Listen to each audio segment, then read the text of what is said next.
السلو أو السفوف المغربي اللي ما كيخطاش كل دار مغربية في جميع المناسبات، خصوصا في رمضان، الأصيل ديال الزمان اللي كانوا كيديروا أمهاتنا وجداواتنا. غنشاركو معكم. أول حاجة كنبداو بها وهي كنحمروا الدقيق. بالنسبة لي أنا هنا غنستعمل كيلو ونص في المجموع ديال الدقيق، ولكن هنا غنحمر كيلو فقط في الفران، ونص كيلو غنحمرو فوق البوطة في شي مقلة أولا في الكوكوس، غادي نوريكم من بعد.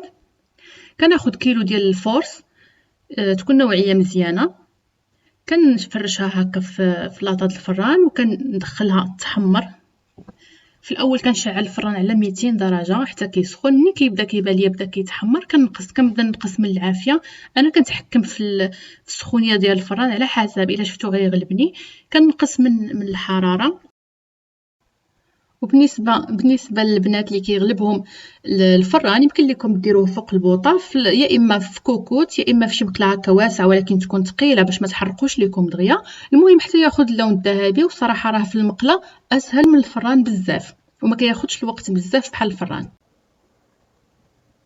غير هو منين تسخن المقله مزيان وبدا يبان لكم كيتحمر شي شويه، تبقاو واقفين حداه وتبقاو تحركوا باستمرار باش ما يتحرقش لكم. بالنسبه للدقيق صافي، ملي كنحمرو كنخليه حتى يبرد تماما وكنحتفظ به. يمكن لكم ديروا هادشي على نهار يومين، بداو نتوما على اتساع كل نهار ديروا حاجه باش ما يغلبكمش وما تحسوش بانكم تعبتوا. المهم دابا كنبدا كنحمر في الزنجلان. هنا كيجي الدور ديال اللوز. بالنسبه للوز غتستعمل كيلو 200 غرام. كيلو غنقليه و200 غرام غادي نوريكم شنو غندير بها. المهم غنخلي لكم المقادير في صندوق الوصف.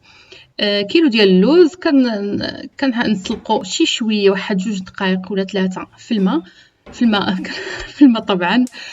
وكنفركو، كنخليه ينشف ليله كامله على خاطرو. لا غدا كنقليه اولا ديروه في الصباح وفي العشيه قليوه.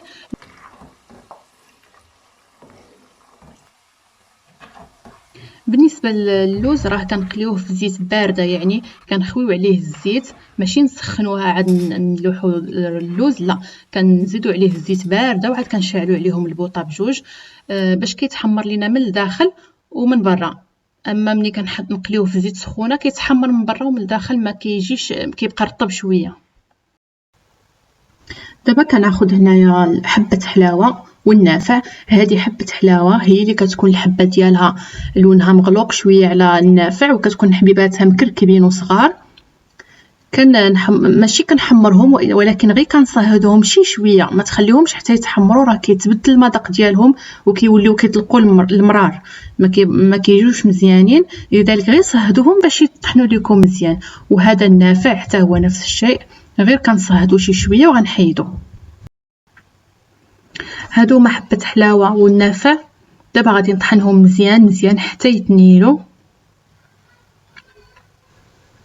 كنطحن كل وحده على حده ومن بعد عاد كنغربلهم فاش كنبغي نقاد السلو ونجمعو.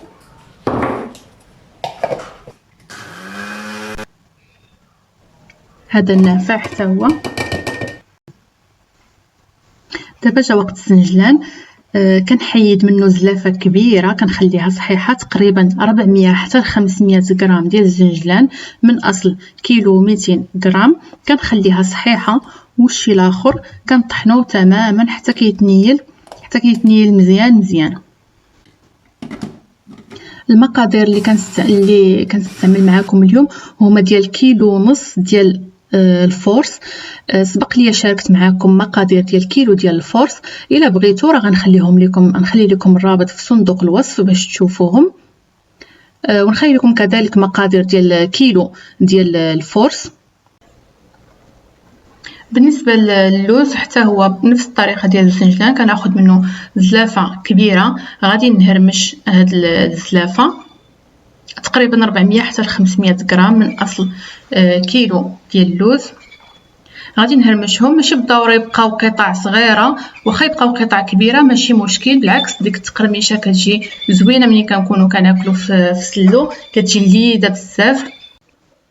وغادي نطحن الكميه اللي بقات من اللوز، غنطحنوه حتى يتنيل وكيبدا يخرج منه الزيت، كيولي معلك بهذا الشكل. بالنسبه للوز استعملنا في المجموع كيلو 200 غرام. كيلو قليناه كيف شفتوا معايا، و200 غرام حمرتها في الفران، وغادي نقليها، غادي نطحنها الطحنه الاولى بوحدها، ومن بعد غنضيف ليها تقريبا 4 كاس ديال الزيت اللي قلينا فيها اللوز. كنأكد الزيت اللي قلينا فيها اللوز ماشي اي زيت.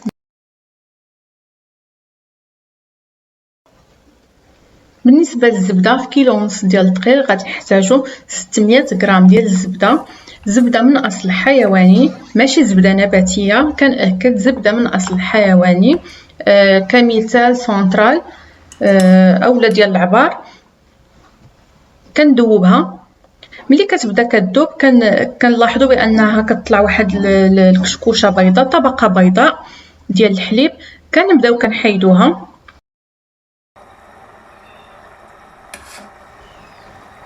ضروري نحيدو هاد الطبقه لانها غادي تخسر لينا سلو الا بقات، يقدر يغمل وما يطولش معنا فتره مده طويله. كنحاول نتخلص منها كامله، ومن بعد ما كتذوب الزبده تماما وكنحيد ديك الطبقه كنخليها حتى كيبدا يتبدل اللون ديالها. ماشي كنحرقوها، ولكن كيولي اللون ديالها ذهبي، كيكون اصفر وكيولي لون ذهبي زوين. حتى الريحه ديال الزبده كتلاحظوا بانها كتبدل وكيولي مذاقها زوين وكتزيد اللذه للسلو. كنخلي الزبده حتى ما تبقاش في درجه الغليان، كنصفيها. ضروري من هذه المرحله ضروري تصفى، لان كيف كتلاحظوا كيبقاو واحد الحبيبات في الاسفل، لابد كيبقاو، واخا كنصفيوه من ديك الطبقه البيضاء ولكن كيبقاو ترسبات لتحت، ضروري كنصفيوهم. وبهكا كيكون عندي كلشي جاهز، كلشي كنحطو قدامي. هذا الدقيق اللي حمرت، كيلو ونص الزنجلان اللي طحنت، وزلافه الزنجلان اللي خليتها، 200 غرام ديال اللوز، وكيلو ديال اللوز النص طحنته حتى خرج منه الزيت، والنصف الاخر تقريبا النص هرمشته. هادي عندي هنايا 3 المعالق ديال القرفه، 3 المعالق ديال حبه حلاوه، و4 المعالق ونص حتى ل5 ديال النافع. وعندي شويه ديال المسكه الحره طحنتها مع معلقه صغيره ديال السكر، طحنتهم مزيان وغربلتهم. وعندي كاس ديال الزيت اللي قليت فيها اللوز، من كاس حتى ل2 كيسان على حسب. وعندي السكر كلاصي من 500 حتى ل 550 غرام ديال السكر كلاصي، الحلاوه حسب الذوق. وهذه الزبده اللي ذوبت. كنبدا هنايا اول حاجه كنغربل الدقيق، ولا بد يتغربل الدقيق لانه كيبقى مكور من بعد ما كيتحمر. دائما كنبداو بالنواشف كنغربلوهم. هنا كنغربل السكر كلاصي ضروري، وكنغربل باقي المكونات. عندي هنايا القرفه، من الاحسن تكون جديده مطحونه على يديكم. ونفس الشيء بالنسبه لحبه حلاوه والنافع، كل شيء تغربل ولا بد. بالنسبه للمسكه الحره طحنتها مع معلقه صغيره ديال السكر كلاصي وقبصه ملح، نسيت ما قلتها لكم في الاول، قبصه ملح. دابا كنخلط المكونات، وعاد غادي نضيف الزنجلان واللوز. بالنسبه لي انا ما عنديش شي حاجه كبيره، شي اناء كبير او لابانيو فين غادي نخلط الكميه كامله ديال السلو.